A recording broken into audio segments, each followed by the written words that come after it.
The thermometer outside the Taggart estate read 20 degrees below zero. But the real chill was inside the ballroom. Everyone thinks the worst thing that can happen to an Omega is death. They're wrong.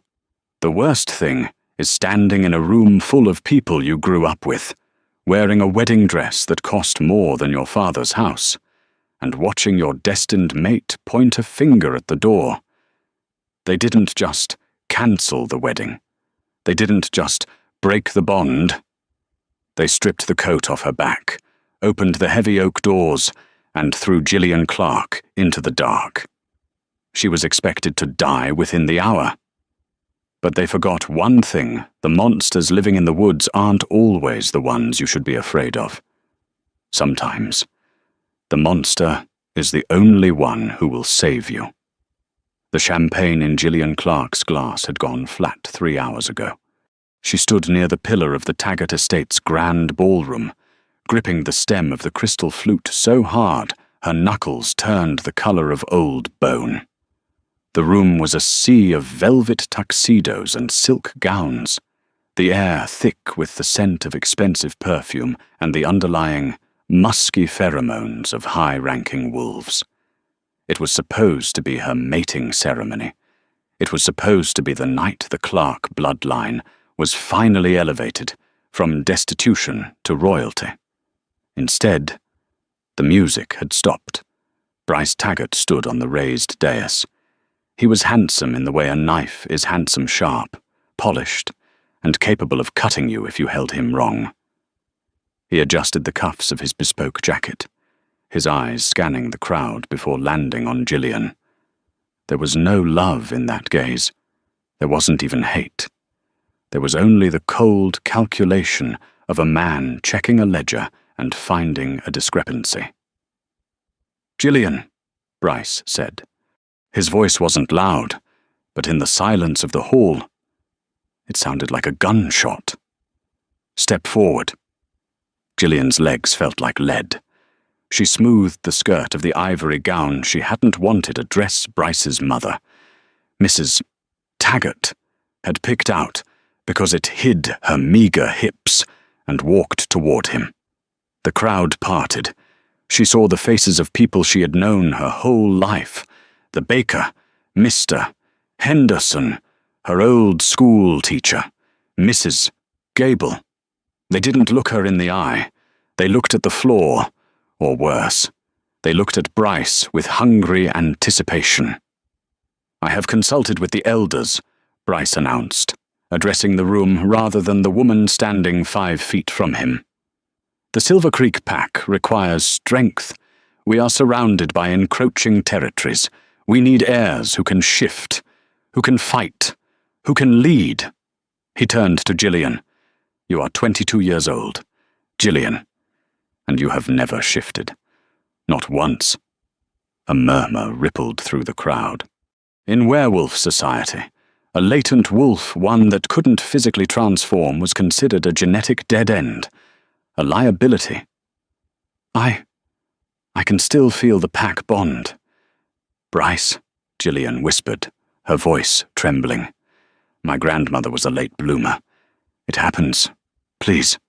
Bryce laughed, a short, dry bark of a sound. "A late bloomer, or just broken, I cannot mix Taggart blood with a defect. The contract is void." Gillian felt the blood drain from her face. "Void, but my family sold our land to pay for the dowry. If you void the contract, then your family is unfortunate," Bryce cut in. He stepped down from the dais and loomed over her. He smelled of cedar and arrogance. "But I am not a cruel man. I won't kill you for your failure.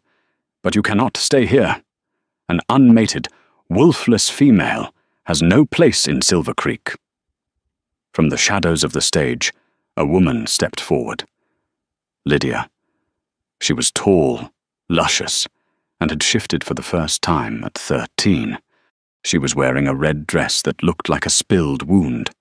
She walked up to Bryce and looped her arm through his. "Take it off," Lydia said, smiling at Gillian. What?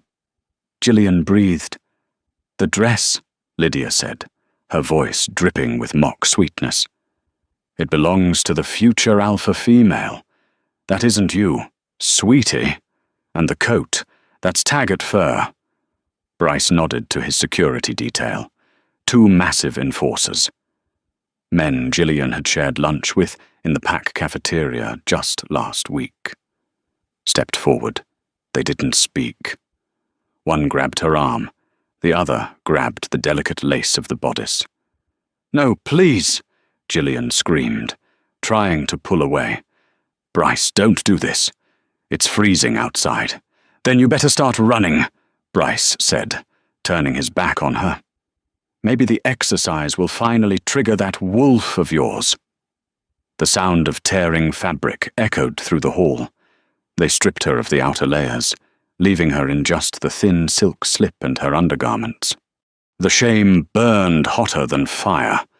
She tried to cover herself with her arms, tears blurring her vision. The guests were laughing now, the elite of Silver Creek, sipping their wine, watching the destruction of a human being as evening entertainment. The enforcers dragged her to the heavy double doors. The cold air rushed in as they opened them, a wall of white swirling in the darkness. "By order of Alpha Taggart," one of the enforcers grunted, shoving her forward. "You are exiled," she stumbled, her bare feet hitting the ice-slicked stone of the patio. The doors slammed shut behind her. The heavy lock clicked. Gillian Clark was alone. The cold didn't hurt at first. It was a shock, a physical blow that knocked the breath out of her lungs. But within minutes, the pain arrived. It felt like thousands of needles were being driven into her skin. Gillian screamed at the door, pounding her fists against the wood until her knuckles bled. "Open up. Please, I'll die out here." Inside, the music had started again, a jazz waltz. They were dancing. She turned around. The blizzard was a white curtain, reducing visibility to less than 3 feet. The Taggart estate sat on the edge of the civilization, bordered by the deep, forbidden woods of the Obsidian Ridges. To the south lay the town, 5 miles away. To the north, nothing but mountains and death. She had to move. If she stayed on the patio, she would freeze. If she walked, maybe she could generate heat. Maybe she could make it to the roadside. Flag down a truck. She stepped off the patio and sank into snow up to her knees. Her legs were instantly numb.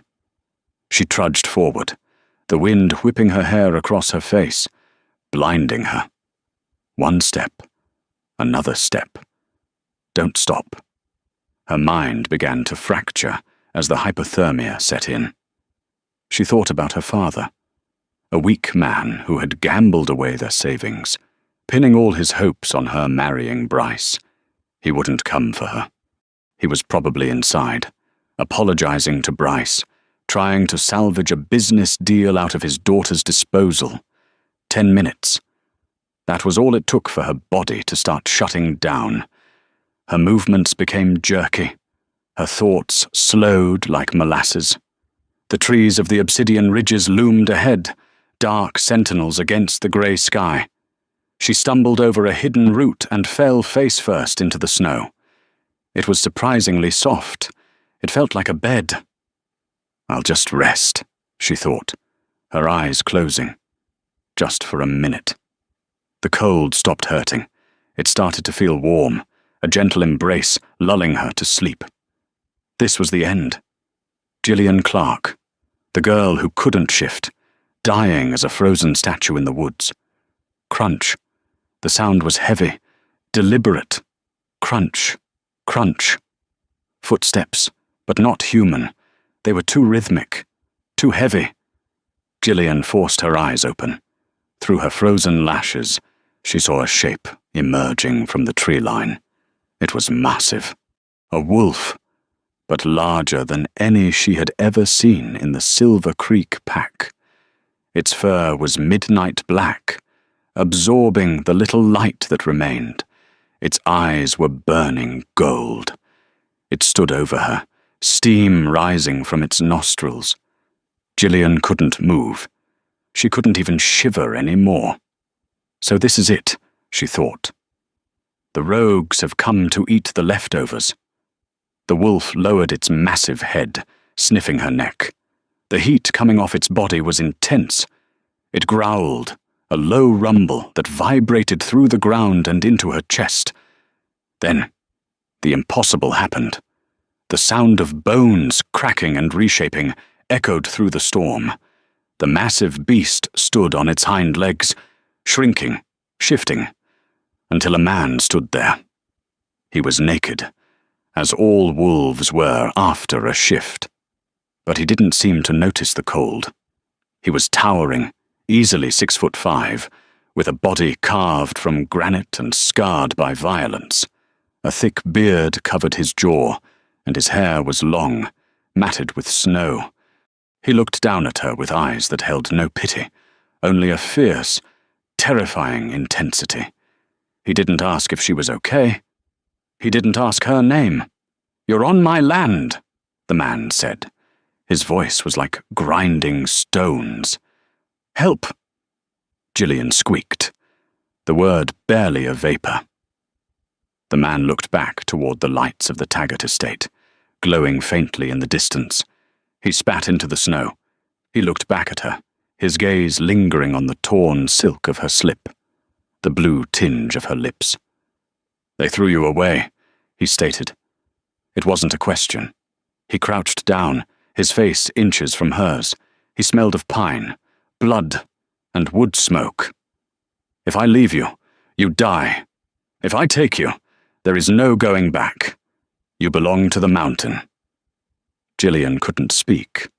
She just reached out a trembling hand, her fingers brushing his knee. The man grunted. He reached down and scooped her up as easily as if she were a doll.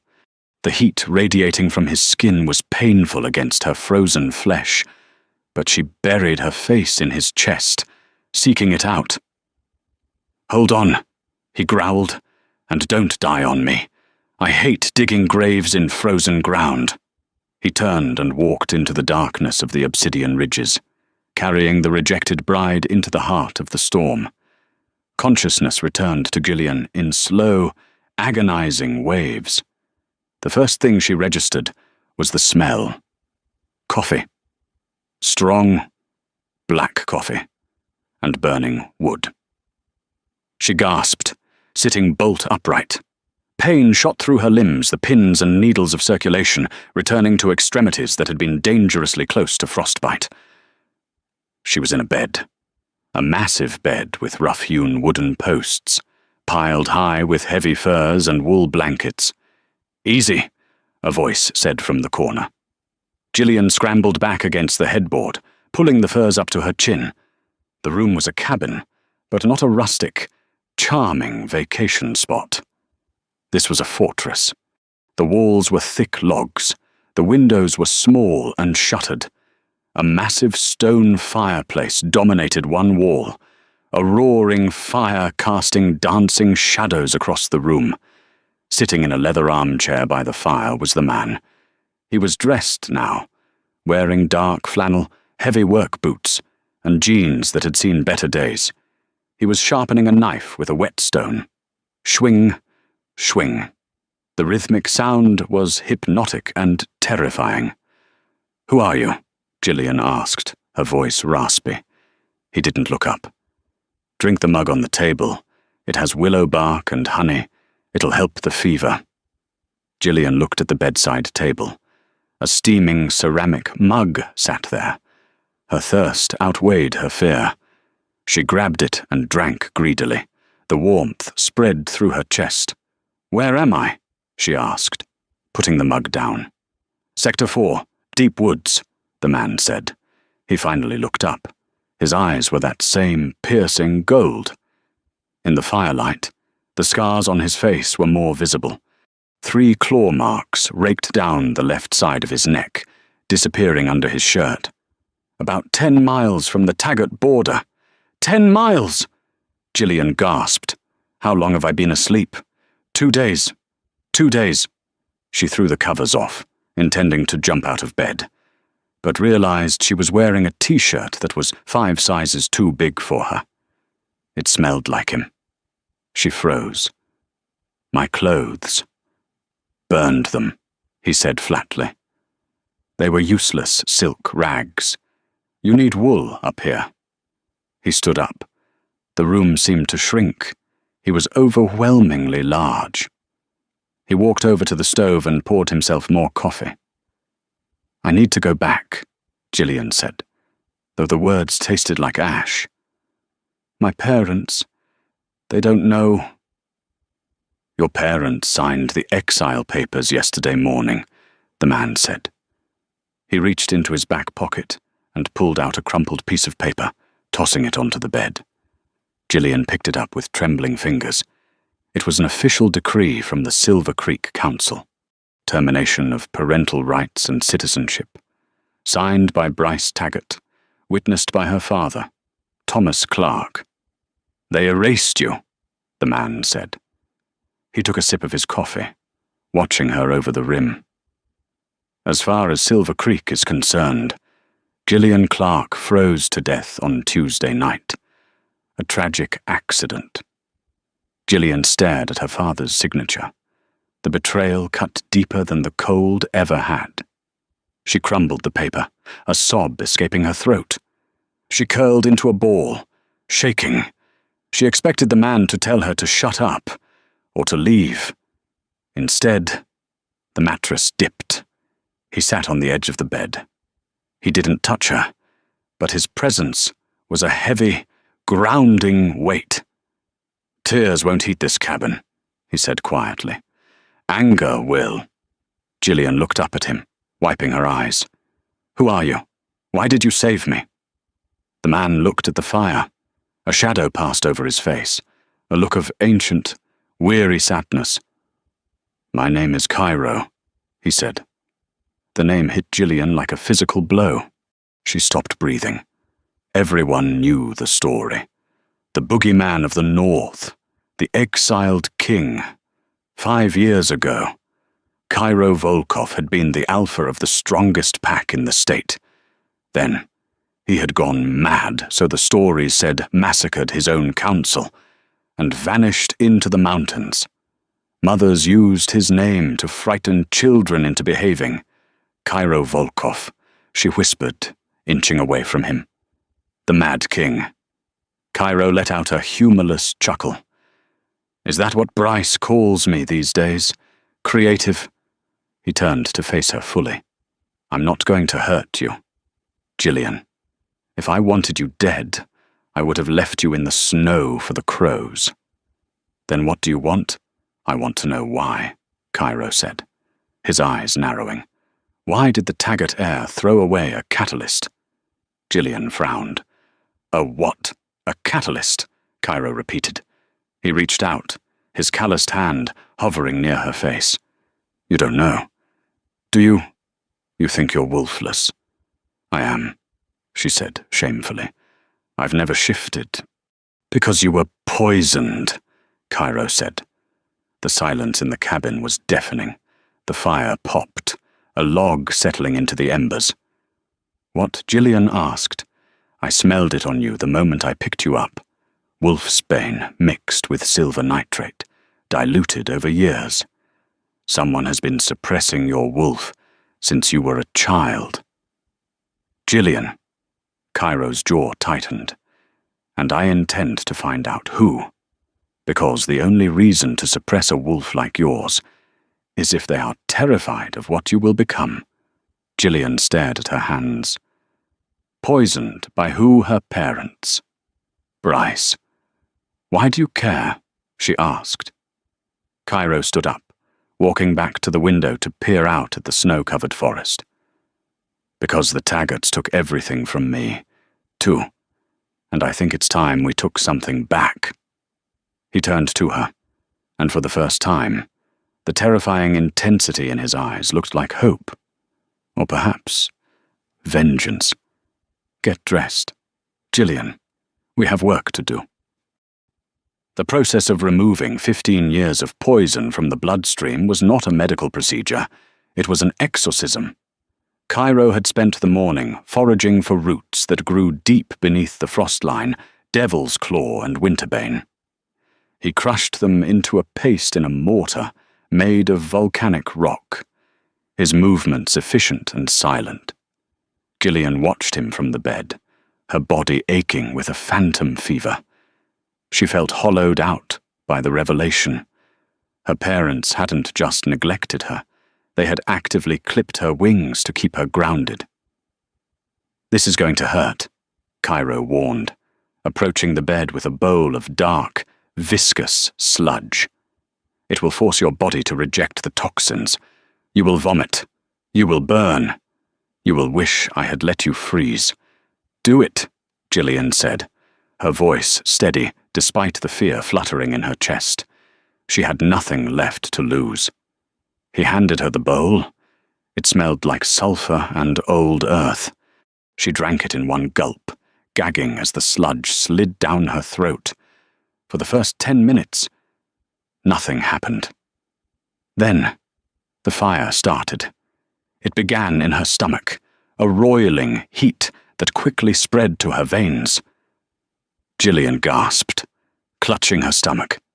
It felt like someone had poured molten lead into her blood. She screamed, her back arching off the mattress. "Breathe!" Cairo's voice was right beside her ear. He had stripped off his flannel shirt, his skin radiating that intense alpha heat. He climbed onto the bed behind her, pulling her back against his chest, locking his arms around her thrashing form. "Fight it, Gillian. Don't let it consume you." The next 6 hours were a blur of agony. Gillian purged until there was nothing left, shaking violently. Her skin turned grey, then flushed red. Through it all, Cairo didn't let go. He held her through the convulsions, whispering ancient words in a dialect she didn't recognize Old Wolf, the language of the first packs. At the height of the fever, she hallucinated. She saw Bryce Taggart laughing. She saw her father counting money. And then she saw a white wolf, massive and blindingly bright, tearing through the darkness. "Cairo," she whimpered, her head lolling back against his shoulder. "It hurts. Make it stop." "I can't," he murmured, his hand stroking her sweat-dampened hair. "Pain is the price of power. Endure it." He sponged her forehead with cool water. He held a cup to her lips when her throat was parched. For a man rumored to be a savage killer, his touch was surprisingly gentle. It was the touch of a man who knew the value of life because he had seen so much death. By dawn, the fever broke. Gillian lay limp against the pillows, feeling scrubbed raw but strangely light. The heavy fog that had clouded her mind for years was gone. Her senses were dialed up to 11. She could hear the wind shifting the snow on the roof. She could smell the pine sap in the logs of the wall, and she could smell him. Cairo was asleep in the chair by the fire, his head resting on his hand.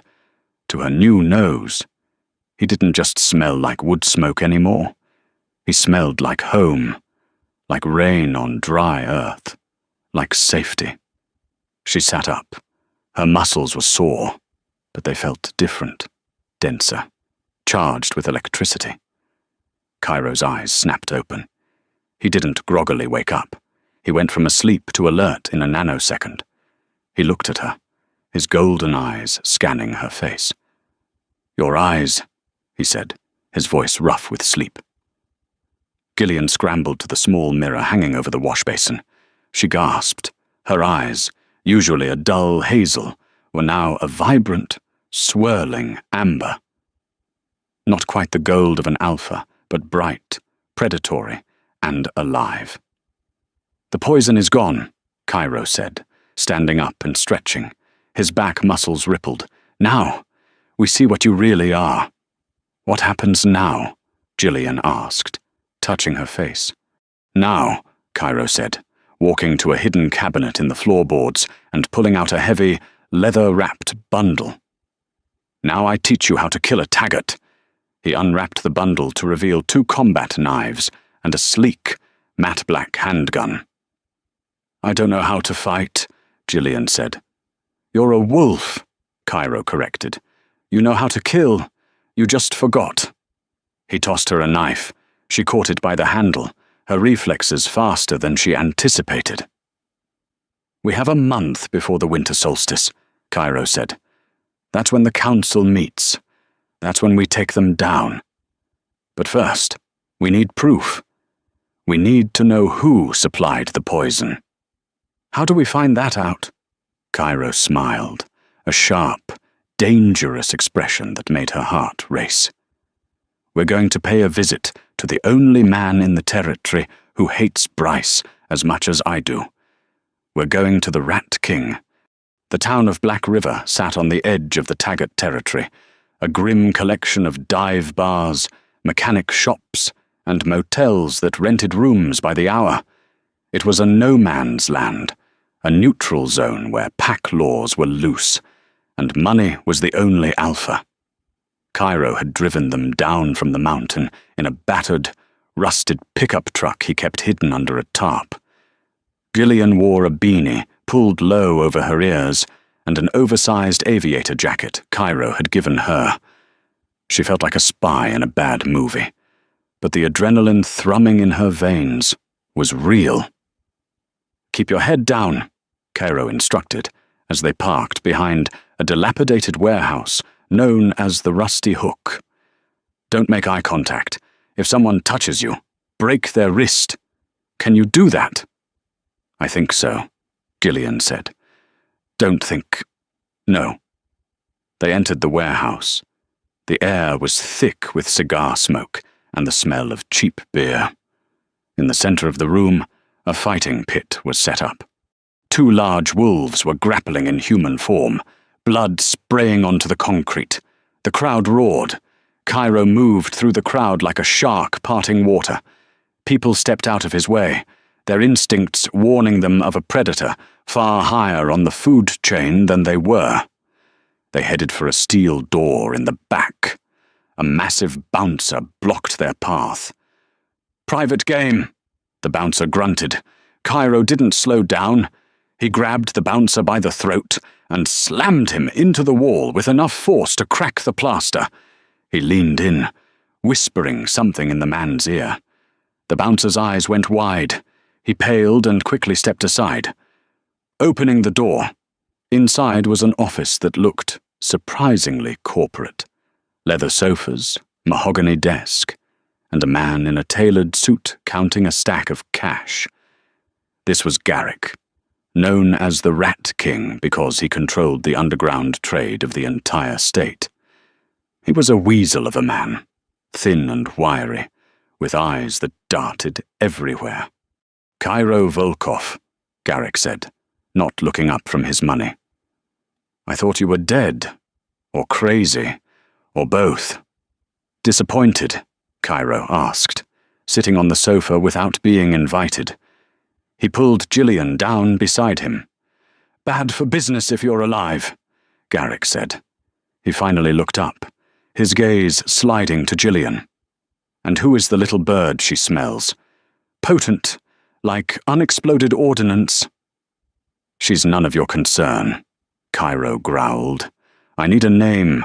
Garrick. I have many names. Cairo reached into his jacket and pulled out a small vial. It contained the residue of the poison he had purged from Gillian's system. He tossed it onto the desk. Wolfsbane and silver nitrate cocktail. Slow release. Who cooks this? Garrick picked up the vial, holding it to the light. His playful demeanor vanished. This is nasty stuff. Volkov. High grade. This isn't some basement chemistry. This is Russo Pharmaceuticals. Gillian froze. Russo Pharmaceuticals. It was a legitimate human company. A massive conglomerate. Why would a human company be making wolf suppressants? Gillian asked. Garrick laughed.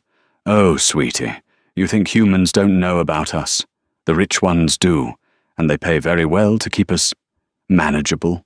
But they don't sell this on the open market. This is custom order. Who ordered it? Cairo demanded. Garrick hesitated. Information like that costs. I'm not paying you with money, Cairo said. I'm paying you with your life, if you don't tell me. I burn this warehouse down with you in it. Garrick sighed. He tapped a few keys on his laptop, then turned the screen around. It was an invoice, dated 15 years ago, recurring monthly until last week. Client Thomas Clark, co-signatory the Taggart estate, authorized by Elder Vance. Gillian felt bile rise in her throat. Elder Vance Bryce's grandfather. The old man has been playing the long game, Cairo muttered. He knew. He knew what you were before you were even born. But why? Gillian cried. Why suppress me? Because, Garrick said, leaning forward, his voice dropping to a whisper. The Taggart bloodline is weak. Inbreeding. Power dilution. They haven't produced a true alpha in 3 generations. They are terrified that a catalyst, a wolf capable of jump-starting a bloodline, would choose someone else. Someone worthy. Garrick looked at Cairo. If she mates with a powerful alpha, Garrick continued, she amplifies him. She makes him a king.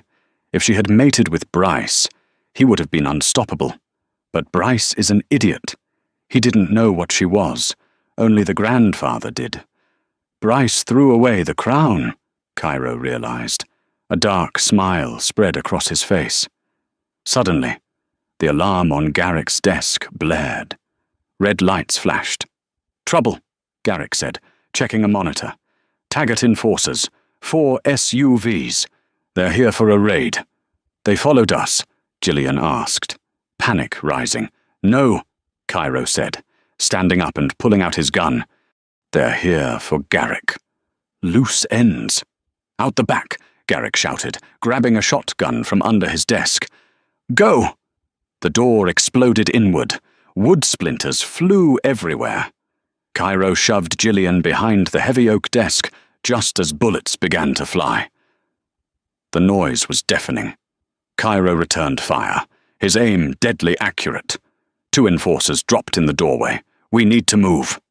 Cairo roared over the gunfire. I can't, Gillian screamed.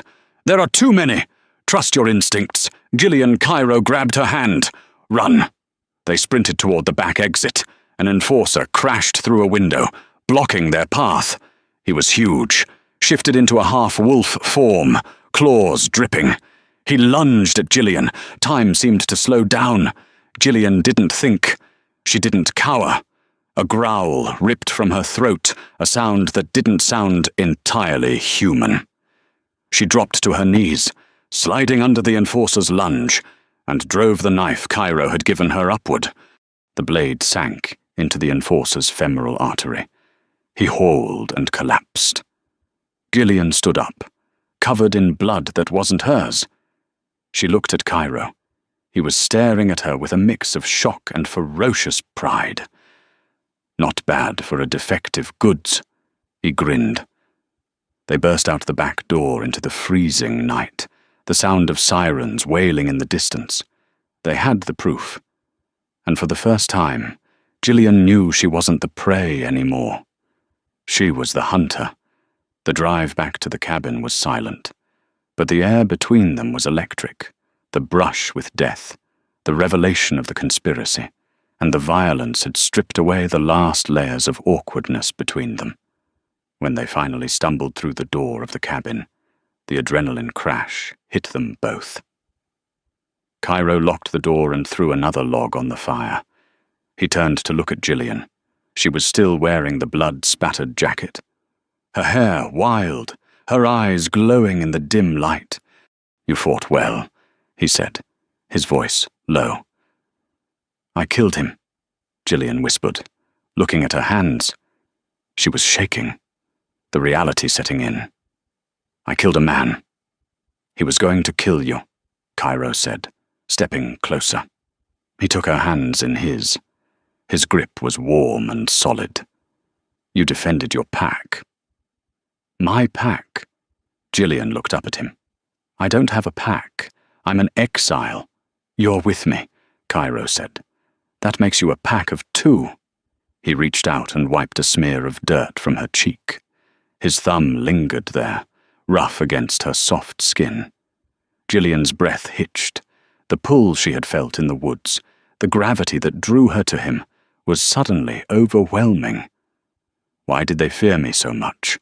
Cairo, she asked softly. What is a catalyst? Really, a catalyst is a conductor, Cairo explained, his eyes searching hers. You are a vessel of pure lunar energy.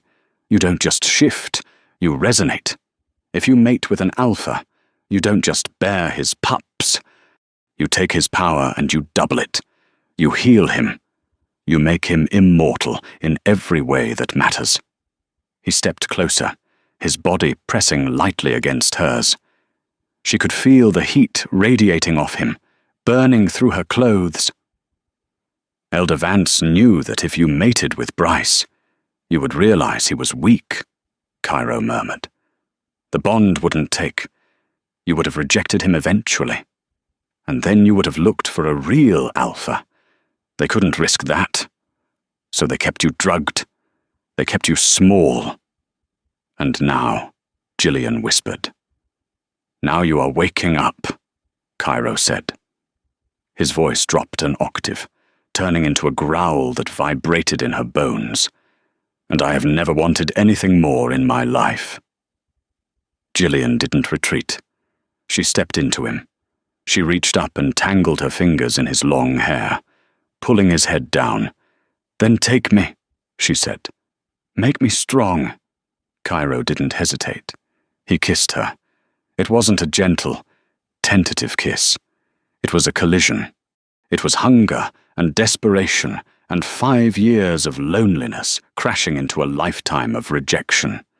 He lifted her off the ground, her legs wrapping around his waist, and carried her to the fur-lined bed. When they finally came together, skin against skin, the world outside ceased to exist, and in the moment of their joining, something snapped into place in the universe. A shockwave of energy blasted outward from the cabin. The windows rattled. The snow on the roof melted instantly. Miles away, in the Taggart estate, every wolf woke up screaming as a sudden, overwhelming pressure crushed them into submission. It was the feeling of a king returning to his throne. In the cabin, Cairo threw his head back and roared, his eyes glowing a solid, blinding gold. The scars on his body seemed to glow. He could feel his strength returning, amplifying, becoming something ancient and terrifying. Gillian felt it too. The lock on her soul shattered. She arched her back, a scream tearing from her throat that shifted mid-note into a howl. Her bones cracked and reformed, fluid and painless this time. Where the girl had been, a wolf now stood. But she wasn't just a wolf. She was magnificent. Her fur was pure silver, shimmering like moonlight. She was smaller than Cairo, but she radiated a power that made the air crackle. Cairo shifted too, his massive black wolf towering over her. The black wolf and the silver wolf. Shadow and light. They circled each other on the bed, nuzzling, biting playfully. The bond was complete. The circuit was closed. Cairo was no longer just an exile. He was a super alpha, charged by a catalyst, and Gillian was no longer a rejected bride. She was the queen of the north. As the sun rose, they shifted back to human forms, tangled together in the furs. Cairo kissed her shoulder, his hand resting possessively on her hip. The winter solstice is in 3 days, Cairo said, his voice filled with a dark promise. Gillian looked at him, her amber eyes hardening into steel. Let's go crash a wedding, she said. The great hall of the Taggart estate was a monument to excess, a gilded cage designed to make its inhabitants forget the savage darkness of the woods outside. Crystal chandeliers the size of small cars dripped from the ceiling, casting a fractured, diamond-like light over the congregation. The air was perfumed with hothouse orchids and the metallic tang of expensive champagne, masking the underlying scent of fear that had permeated the pack for weeks. It was the winter solstice, the holiest night in the lupine calendar. Yet the atmosphere felt less like a celebration and more like a coronation for a tyrant. Bryce Taggart stood center stage, bathed in a spotlight that made his tuxedo gleam. He looked every inch the alpha he pretended to be, handsome, polished, and utterly hollow. Beside him stood Lydia, preening in a crimson gown that hugged her curves like a second skin. She wore the smug expression of a woman who believed she had won the lottery, oblivious to the fact that the ticket was counterfeit. "Tonight!" Bryce bellowed, his voice booming through the high-end sound system. "We do not just mark the turning of the season. We celebrate a new era. The weakness has been purged from our ranks. We have trimmed the dead branches to let the tree grow taller." He paused for applause. It came, but it was polite, scattered, and lacking the raucous enthusiasm of a true pack meeting. The wolves of Silver Creek were on edge. They had felt the tremors in the earth. They had heard the phantom howls carried on the wind from the deep mountains. Sitting in the front row was Bryce's grandfather, Elder Morrow. The old wolf leaned heavily on a cane, topped with a silver skull, his eyes hard and flinty. He nodded approvingly at his grandson. Morrow was the architect of this deception, the man who had woven a 15-year web of poison to suppress a power he couldn't control. He believed the loose ends were frozen and buried under 6 feet of snow. He believed he had won. "And to seal this night," Bryce continued, raising his glass high, "I announce my official mating to Lydia. She is a true wolf, strong, capable, a mother worthy of the Taggart legacy." Lydia stepped forward, tilting her head to bare her neck for the ceremonial bonding bite, her eyes fluttering shut in anticipation. Boom! The sound was not a knock. It was a detonation. The massive double-oak doors at the back of the hall doors that had stood for a century, reinforced with iron bands, didn't just open. They were blasted off their hinges. The explosion of wood and twisted metal sent shrapnel flying across the room, skidding across the polished marble floor like deadly confetti. The live orchestra screeched to a halt. A woman screamed, the sound piercing and sharp, before being choked off into a terrified, suffocating silence. The warm, perfumed air of the ballroom was instantly annihilated. The blizzard from outside roared in, a physical wall of freezing wind and swirling snow that extinguished the candles instantly. For a heartbeat, the room was plunged into gloom, illuminated only by the flickering emergency lights that buzzed to life.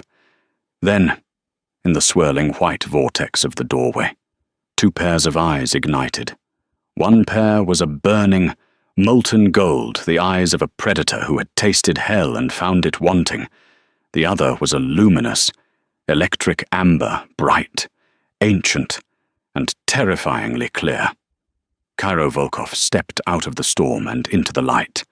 He wore a black tactical suit that did nothing to hide the lethal width of his shoulders or the terrifying scars that mapped his neck. He moved with the fluid, predatory grace of a panther, his presence so heavy it felt like the gravity in the room had doubled. But it was the figure beside him that stole the breath from every lung in the hall. Gillian Clark walked into the room where she had been sentenced to death. She was unrecognizable. The hunched, timid girl who had been dragged out in her underwear was gone, burned away by the fire of the deep woods.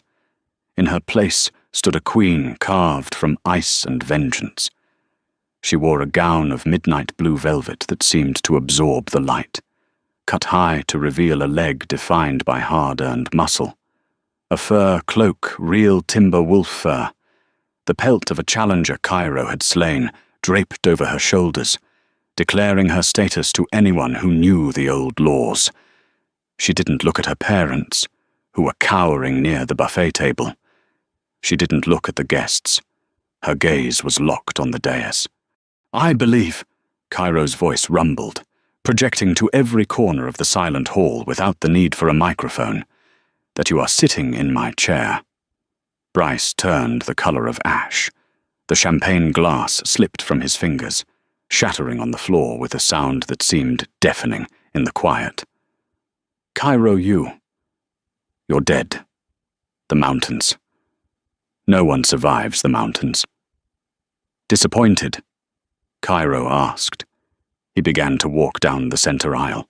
The crowd parted like the Red Sea. It wasn't a choice. It was instinct. The alpha aura rolling off Cairo was a physical force, a heat that pressed against their skin, demanding submission. Wolves, men and women who prided themselves on their rank, bowed their heads instinctively as he passed, their inner wolves whining in submission to a superior predator. Panic flared in Bryce's eyes. He looked at the 12 enforcers lining the walls, men he paid, men he thought were loyal. "Guards, kill them. They are rogues. Fire!" The enforcers hesitated, confusion warring with duty. They raised their automatic weapons, aiming at the center aisle. Gillian didn't flinch. She didn't break her stride. She simply lifted her chin, her amber eyes flashing with a sudden, blinding intensity. She drew breath, and when she released it, the sound that tore from her throat wasn't human. It was a resonance that vibrated in the marrow of every person in the room. "Heal!" The command hit the room like a physical shockwave. It wasn't a request. It was the voice of the catalyst, a biological imperative that overrode free will. The enforcers didn't just stop, they collapsed. Their knees hit the marble with bone-jarring force. Weapons clattered to the floor as they bowed their heads, their bodies trembling as their inner wolves forced them into total submission before the source of the power. "What is this sorcery?" Elder Morrow hissed, stumbling to his feet, his cane shaking in his grip. "You abomination! You are defective. The only abomination here is you, Morrow," Gillian said. Her voice was cool, melodious, and sharp as a scalpel. She stopped 10 feet from the stage. She reached into her cloak and pulled out a thick stack of papers, the invoices from Russo Pharmaceuticals, stained with the blood of the men who had tried to hide them. With a flick of her wrist, she threw them into the air. The ventilation system caught them, scattering the damning evidence like snow over the heads of the terrified guests. "Read them," Gillian commanded, her voice rising with the fury she had suppressed for 22 years. 15 years of poison. You didn't just exile me, you drugged me. You drugged your own people to keep them weak, to keep them docile, so a line of weak men could play at being kings. A murmur rippled through the crowd as guests snatched the papers from the air. "Mr.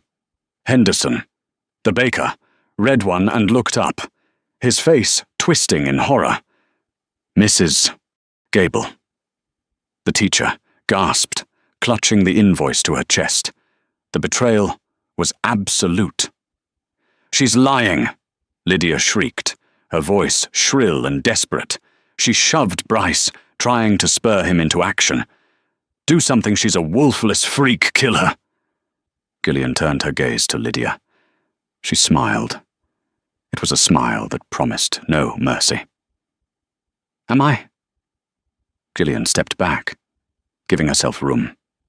She closed her eyes and reached for the bond that now tethered her to the moon, to the earth, and to Cairo. Snap, crack.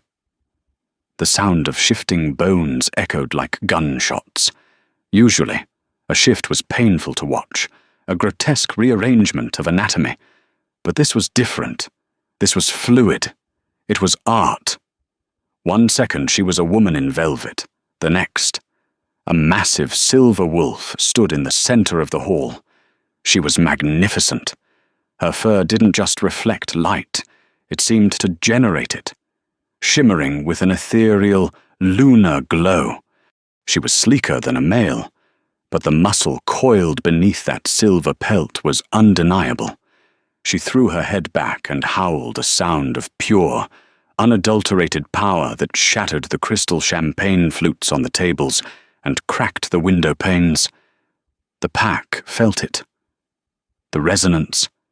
It was a rush of endorphins, a surge of strength that flooded the veins of every wolf in the room. They felt their own senses sharpen, their own fatigue vanish. They realized, with dawning awe, what she was. A catalyst, someone whispered reverently from the back. The legend is real. Bryce saw his support crumbling. He saw the way his pack looked at the silver wolf, not with disgust, but with worship. His narcissism fractured into blind rage. No. Bryce screamed. His eyes went black. He tore at his clothes, his body contorting as he shifted into his brown wolf form. He was large, well-fed, and aggressive. He lunged off the stage, jaws snapping, aiming for Cairo's throat. He intended to kill the rival before the pack could turn. It was a fatal miscalculation. Cairo didn't even bother to shift. As the massive brown wolf leaped through the air, jaws gaping, Cairo simply stepped to the left. He moved faster than the human eye could track. With one hand, he reached up and grabbed the brown wolf by the scruff of the neck in midair. Using the wolf's own momentum against him, Cairo slammed Bryce into the marble floor. Crack! The sound of the impact sickened the crowd. The marble tiles spiderwebbed outward. Bryce yelped, a high-pitched sound of pain that shamed him instantly. Cairo pinned the thrashing alpha down with one hand, his fingers digging mercilessly into the thick fur. He leaned down, his face inches from the wolf's snout, his golden eyes blazing with the fires of the deep hell he had crawled out of. "You had a queen," Cairo growled, his voice low and vibrating with a terrifying calm. "And you treated her like a beggar. You had a kingdom, and you turned it into a cage." Bryce whimpered. He stopped struggling. He rolled his eyes back, baring his neck in the ultimate sign of submission. He was broken, not physically, but spiritually. Cairo looked up. The silver wolf trotted over, her paws silent on the stone. She shimmered and reformed, the velvet dress cascading back over her human form, as if woven from the mist itself. Gillian stood over her former fiancé, looking down at the creature who had thrown her into the snow. She felt nothing. The hate was gone. The fear was gone. He was just a small, sad man who had inherited a crown he couldn't carry. "Do we kill him?" Cairo asked her, his hand still pinned to Bryce's neck. He deferred to her, making it clear to the room who held the true power. Gillian looked around the room. She saw her parents, pale and shaking. She saw the elders, terrified. She saw the pack, waiting for her judgment. "Death is too easy," Gillian said softly. "He wanted to exile me to the cold. He wanted to erase me." She pointed a manicured finger toward the shattered doors, where the blizzard was still raging, howling against the stone. "Get out," she commanded. Cairo released his grip. Bryce, forced back into his human form by the sheer trauma of the impact, scrambled backward. He was naked, shivering, and bleeding from the nose. He looked at his pack, begging for someone to intervene. No one moved. Even his mother looked at the floor. Lydia was already pulling the diamond engagement ring off her finger, her eyes fixed hungrily on Cairo, calculating her next move, a move she would never get to make. "I said, 'Run,'" Gillian whispered. Bryce scrambled to his feet and ran. He sprinted past the silent guests, past the overturned tables, and out into the white void. He ran into the darkness, exactly as Gillian had done weeks ago. But unlike her, there was no monster in the woods waiting to save him. There was only the cold. Cairo stood up. Wiping his hands on a napkin he plucked from a nearby table. He turned to the crowd. He didn't speak. He didn't have to. One by one, the wolves of Silver Creek dropped to one knee. First the enforcers, then the common families, then the wealthy elite, Gillian's parents, tears streaming down their faces, whether from regret or fear. It didn't matter, fell to their knees. And finally, Elder Morrow, trembling with the realization that his era was over, bowed his head to the floor. Cairo walked to Gillian. He took her hand, raising it to his lips. Then he led her up the stairs to the dais, to the two high-backed velvet chairs that sat empty. He didn't sit. He waited. Gillian sat first. She arranged her dress, rested her hands on the armrests, and looked out at her pack. Her eyes flashed amber, a warning and a promise. Only then did Cairo sit beside her, the king and his queen. "The Taggart reign is over," Cairo announced, his voice finalizing the coup. "The Volkov pack is reborn." Outside, as if commanded by the Catalyst herself, the storm finally broke. The heavy clouds parted, revealing a full, bright moon shining down on the pristine snow, illuminating the new rulers of the North. Gillian Clark wasn't just a survivor. She was the storm that had come to clear the air. And as she looked at Cairo, feeling the warmth of his hand over hers, she knew that the best revenge wasn't death. It was living. It was ruling. It was being loved by the monster when the world had called her a defect. She leaned her head on his shoulder, and for the first time in her life, the cold didn't bother her at all. And that, my friends, is the story of Gillian and Cairo. It's a brutal reminder that sometimes your value isn't seen by the people around you because they are looking at you through the lens of their own insecurity. They threw Gillian into the snow, expecting her to fade away. But they forgot the most important rule of nature. Diamonds are forged in pressure, and wolves are forged in ice. She wasn't defective. She was just waiting for the right spark to ignite her fire. It makes you wonder how many of us are letting people who don't understand our worth dictate our happiness. Maybe the wilderness you're afraid of is exactly where you need to go to find your power. Sometimes, the thing that scares you the most is the only thing that can save you. What did you think of the ending? Was exiling Bryce enough, or did he deserve a harsher punishment? And what do you think happened to the parents? Let me know your theories in the comments below. If you enjoyed this story of revenge, romance, and redemption, please smash that like button. It really helps the channel grow. Don't forget to subscribe and hit the notification bell so you never miss a story from the park. I'll see you in the next video. Stay wild.